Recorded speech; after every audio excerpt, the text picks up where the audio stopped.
귀에 쏙 취파. 신뢰 깨졌다 한마디에 14년 사업이 날아갔다. 스브스 프리미엄 귀에 쏙 취파, SBS 박수진 기자의 취재 파일입니다. 박수진 기자는 최근 프랜차이즈 산업의 민낯에 대한 시리즈 취재를 진행하고 있습니다. 부부는 대형 떡볶이 프랜차이즈의 가맹지사를 운영해 왔습니다. 가맹점 수 기준 국내 1위 업체입니다. 부부는 이 프랜차이즈의 전국 700여 개의 가맹점 중에 400여 개를 관리했습니다. 이 프랜차이즈 소속 가맹지사 중 가장 큰 규모였는데요. 아내 왼쪽 팔목에는 24년 4월 11일이란 문신이 새겨져 있습니다. 언뜻 보면 물건 겉포장에 찍혀있는 바코드 날짜 같았습니다. 무슨 의미냐고 묻자 이렇게 답했습니다. 이 날을 잊지 않으려고요. 팔목에 새겨진 2024년 4월 11일, 본사는 내용 증명을 보내왔습니다. 계약 종료 통보서였습니다. 계약 종료 예정일은 5달 뒤인 9월 12일, 마른 하늘의 날벼락이었습니다. 아내는 하소연했습니다. 어떻게 매출 370억 원 하는 회사를 내용 증명 한 통에 날릴 수 있어요? 우리 직원들은 어떻게 하고 대출은 또 어떻게 해요? 지난 14, 15년 동안 여기에 목숨 바치고 살았어요. 이렇게 하루아침에 날아가도 되는 거예요? 기자가 이 부부를 처음 만난 건 8월 초였습니다. 본사의 계약 종료 통보가 일방적이고 억울하다며 대구지방법원에 계약 해지 효력 정지 가처분을 신청한 상태였습니다. 하지만 지난 9월 5일 법원은 부부의 가처분 신청을 기각하며 프랜차이즈 본사 손을 들어줬습니다. 본사가 제기한 계약갱신 거절 사유를 대부분 인정한 겁니다. 가맹지사를 운영하는 이 부부는 사유 대부분을 사실과 다르다고 주장해왔습니다. 양측의 주장이 엇갈리는 공방과 분쟁의 영역.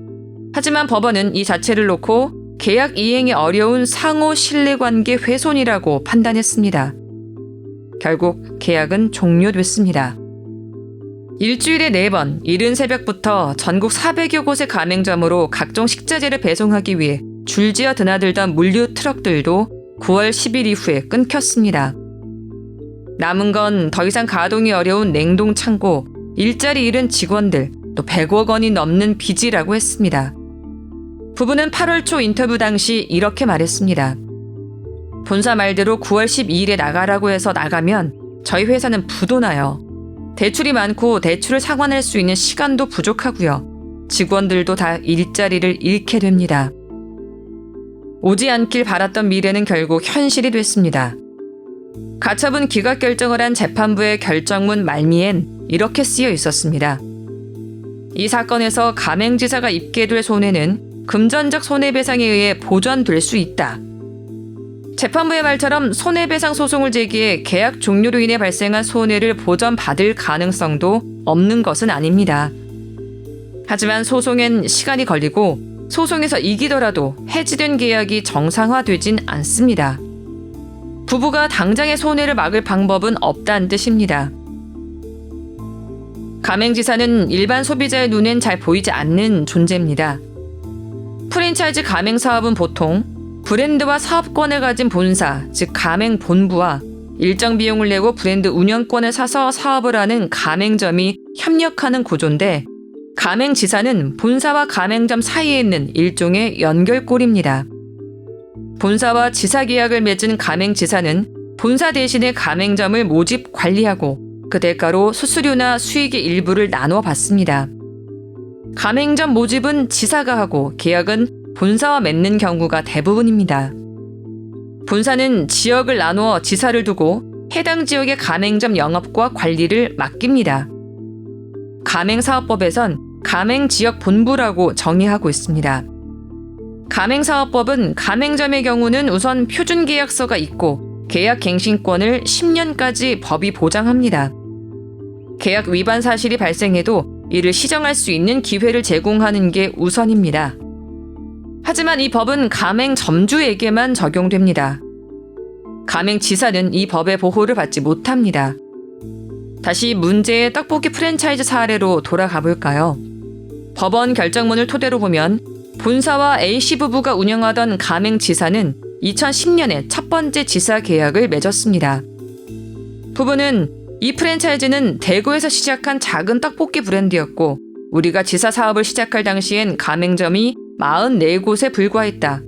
우리가 수도권에 지사를 내고 가맹점을 모집하기 시작하면서 전국화됐다고 주장합니다. 이후 비정기적으로 계약서를 썼습니다. 마지막 계약서는 2018년에 작성했고 계약 기간은 2년이었습니다. 그 후엔 계약이 묵시적으로 연장돼 왔습니다. 그런데 이번에 본사가 계약을 갑자기 해지한 이유가 뭘까요? 본사는 이 부부의 가맹지사가 본사의 상표를 부당한 목적으로 이용했고 계약서상 경업 금지 의무를 위반했으며 지속적인 미수금이 발생했다는 등의 이유를 들었습니다. 가맹지사 대표인 A씨가 지분을 갖고 있는 또 다른 회사가 취급하는 제품에 허락 없이 본사의 상표를 붙이거나 가맹점에게만 보내야 되는 식재료를 이곳에서 제조 판매했다는 것이 첫 번째 이유입니다. A씨 부부는 가맹점을 더 늘리기 어려워진 상황에서 대기업 구내식당 납품을 뚫기 위한 사업의 일환이었다고 주장합니다. 본사의 물품을 사서 납품하는 구조니까 새로운 납품처가 뚫리면 본사 매출도 올려주는 일이었다고 말했습니다. 또 본사 대표에게 카카오톡 메시지로 승인을 받았다고도 주장했습니다. 하지만 재판부는 소명이 부족하다고 봤습니다.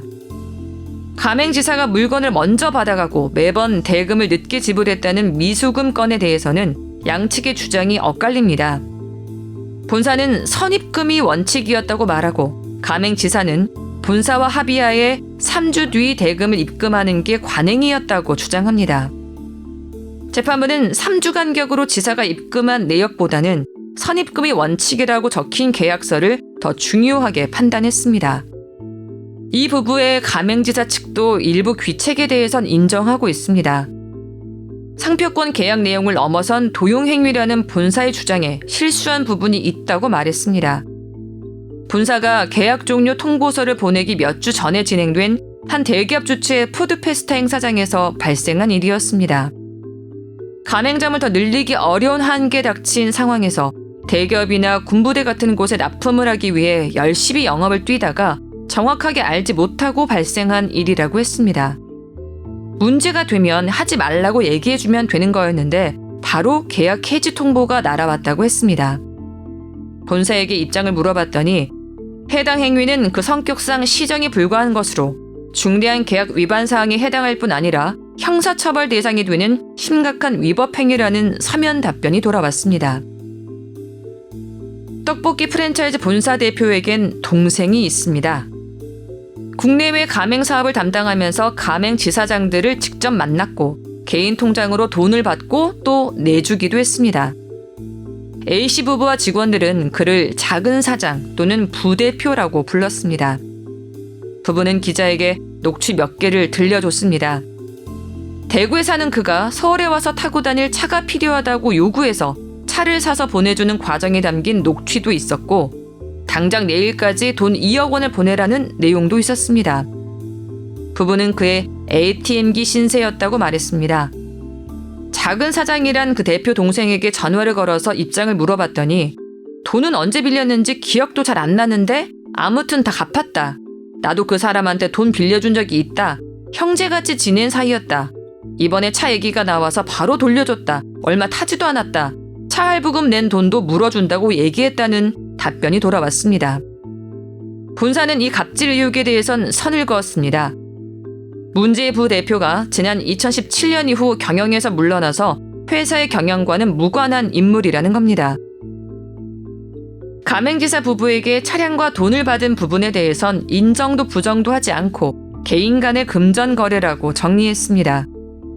하지만 부대표 혹은 작은 사장이라고 불리던 그는 현재 이 프랜차이즈 본사에 떡과 소스 같은 각종 식자재를 납품하는 자회사의 등기이사입니다.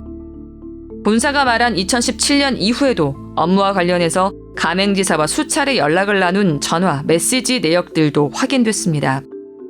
하지만 법원의 결정문에는 이와 관련된 판단이나 언급은 없었습니다. 가맹지사 부부에게 물었습니다. 그의 요구가 부당하다고 생각했을 텐데 왜 수용을 했느냐고요. 그들은 말했습니다. 다른 곳에 어떻게 했는지 저희는 봐왔잖아요.